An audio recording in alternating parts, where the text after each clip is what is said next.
medyo, you are very well known as like a Filipino kind of guy. So, kung meron kang medyo,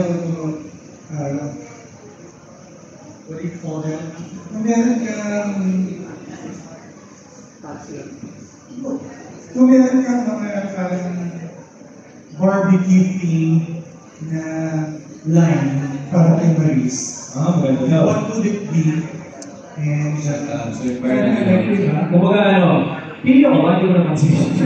Pilyo ka ba? No, as Snoop, kasi Snoop, di ba? Kailangan mo makulit, di ba? So, pakita mo naman kami ng wrist siya. Baka may pick-up line na for Maris. Barbecue related. Barbecue related. Ito.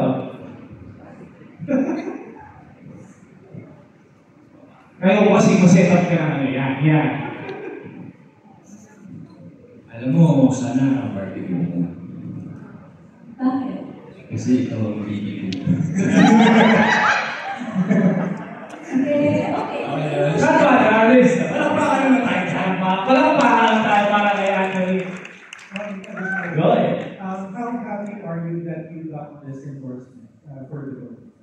Very well. Sorry, question hindi ko marinig. How happy are you with regards to this new endorsement? Sobrang saya natin. Sobrang minsan na-overwhelmed. Dami ko natin blessing sa amin yung news. And of course, grateful kami sa lahat ng mga opportunities na represent namin dito sa Pilipinas. And ayun, minsan hindi kami makatulog eh. Minsan nga, di ba? Makatulog, gagawin na natin boss mga inasal. Nakaka-excite siya. Yung excitement na dito pala. Of course, sa dupa yung fire namin dalawa para gawin yung mga iba pang bagay na natin gawin.